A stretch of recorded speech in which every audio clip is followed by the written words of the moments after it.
Today I'll show you some hacks to pay way less than everyone else for the exact same trip. Same flights, same hotels, same experiences, just a fraction of the cost. And pay close attention to my bonus strategy that'll save you money on literally every single purchase you make abroad.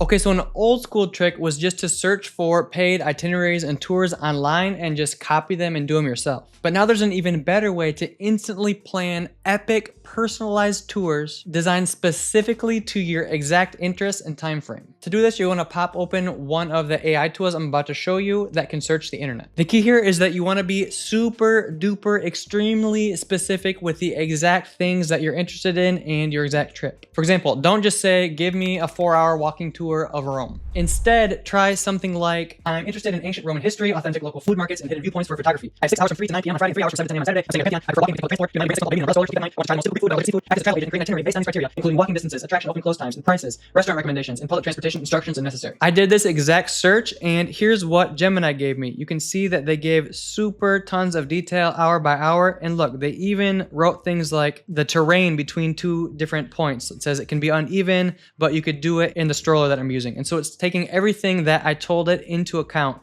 Give me walking distance, closing times, price, everything that I need to know for my personalized tour.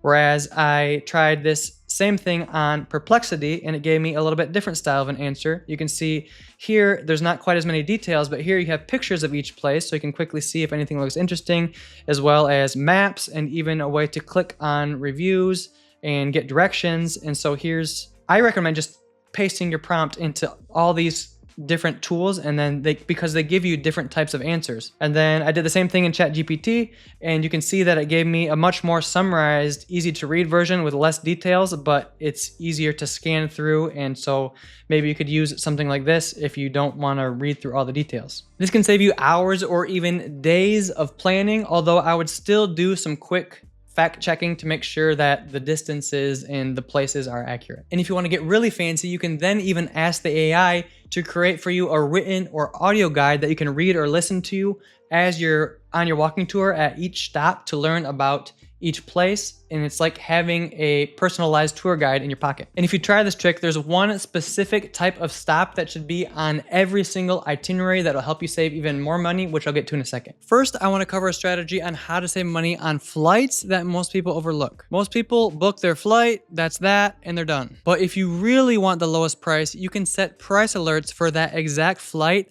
after you book it using sites like Google Flights or Hopper. That way it will notify you if the price of your flight drops even after you booked it, so that you can cancel that flight and then rebook it at the lower price. US flights have a free 24-hour cancellation rule. In some other countries, this time period is even more. For example, in Colombia, I think it's 5 days. And this is nice and all, but what happens after those 24 hours or 5 days? Many airlines will still let you cancel, but they'll just reimburse you with a flight credit or flight voucher instead of with cash. In this case, you would just use that flight credit to book the cheaper priced flight, and then you'd have that extra credit to use on any future flights. There are some caveats depending on the airline and your ticket fare that you originally purchased, so make sure to check the airline's policies before you try this. Before we get to some on-the-ground cheap travel hacks, there's one more way to save on flights. Instead of flying directly to your expensive destination, you can also try flying into a cheaper major hub or secondary airport that's nearby. Then spend a day or two exploring this bonus city before using a budget airline or train or bus to make it to your final destination. This way you literally get 2 travel experiences for less than the price of one. For example, instead of flying into expensive Geneva, you could fly into Milan, spend a day exploring, then take a scenic train ride into Switzerland. You can use a Google Flights Explore feature to find these types of opportunities, which I give a full tutorial on in this video about how to find the cheapest flights using Google Flights. But what do you think would be an even easier way to find quick ideas on cheap hubs that you could fly into? To me, this sounds like the perfect use case for AI. For example, for the Milan to Geneva idea that I talked about, it gives me the average prices for direct flights to each one. It gives me what the costs are for different transportation modes, train, flights, and bus to get to the second destination.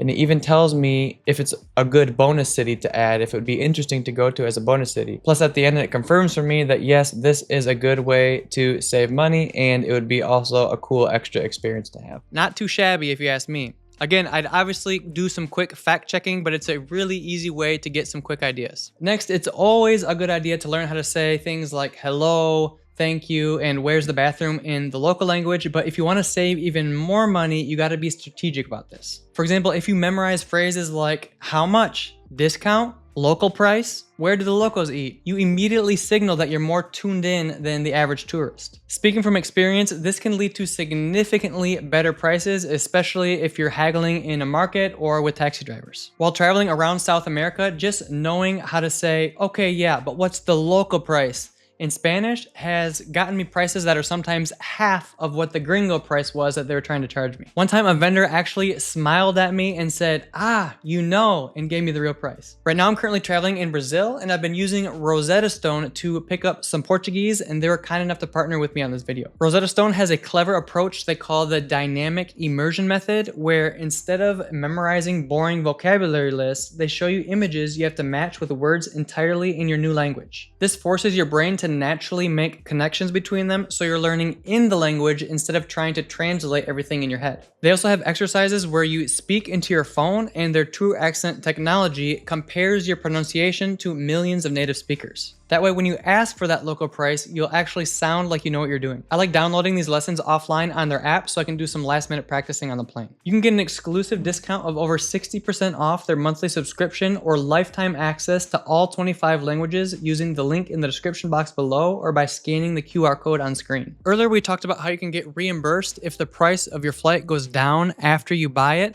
but it turns out that you can also do this for things like hotels and car rentals and even tours. If you've booked anything with free cancellation, just set an alarm on your phone to check the prices every week to see if it's gone down. And when you find a lower price, just cancel your original booking and then rebook it. We've saved hundreds of dollars doing this with our hotel reservations on booking.com, and it should work with any platform that has this free cancellation. Just make sure that you don't get hit with bad exchange rates or fees if it says that you have to pay once you get to the property, and I'll show you how to avoid this in a second. Everyone and their grandma is going to tell you to cook instead of eat out while you're traveling to save money because it's way cheaper, but this is only good advice if you do it the right way. I don't know about you, but when I'm traveling across the world, the idea of being stuck in my Airbnb cooking cheap spaghetti instead of out on the streets exploring all the yummy foods is just a little bit depressing to me. But if you add a little twist to it, you can instantly turn depressing into an adventurous. Step 1, use AI to find a recipe for a simple local dish. Step 2, instead of going to a boring old grocery store, adventure out into an authentic local food market. Do some people watching, chat with the vendors, ask for tips on how to cook your meal, and pick up all your ingredients. Step 3, whip it up in your accommodation, and if you want to, the next day you can go to a restaurant and compare it to the real version. If you're traveling with a family in an expensive destination, each meal that you do this could save you upwards of $100. The first thing that I did on my last trip to a small pueblo in Mexico was hit up the local markets, and it ended up being one of my favorite activities of my entire trip. I always look for the vendors that are selling the mystery snacks that I have no idea what they are. Then I try them all and see how long it takes for me to have to run to the bathroom. It's super fun, I promise. And in cultures that are way different than yours, like if you're from the US, I'm thinking out in Asia,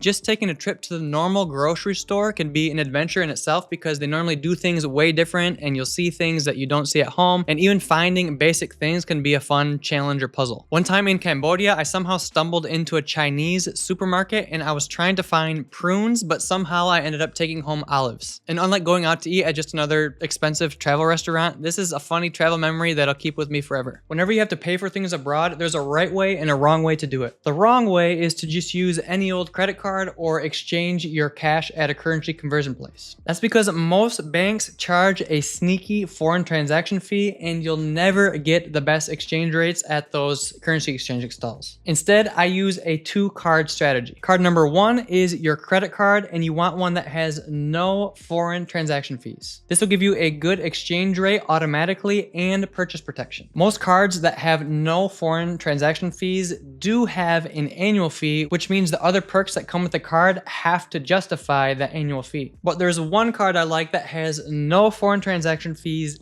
and no annual fee, and you can earn a sign-up bonus after you open the card and spend a certain amount on the card, which basically means that you don't have to justify this card and you can just have it open forever for free and you can use it whenever you travel. Card number 2 is your debit or ATM card, and this one also should have no foreign transaction fees. And even more importantly, if it's a bonus on top, is if it reimburses all of your ATM fees. That means you don't have to hassle searching all around town to find that one specific ATM that has lower fees. You can just choose any old ATM that you see, knowing that at the end of the month, you're gonna get reimbursed. If you're from the US, the Charles Schwab free checking account allows you to do both of these things. And if you're not from the US, Wise is another popular option, but they unfortunately do not reimburse ATM fees. You're gonna wanna use this second card only for withdrawing the local currency from the ATM. This 2-card combo eliminates all those sneaky fees that can really add up over the course of a trip. Next, instead of paying crazy roaming charges or trying to hunt down those tiny little local SIM cards for your phone,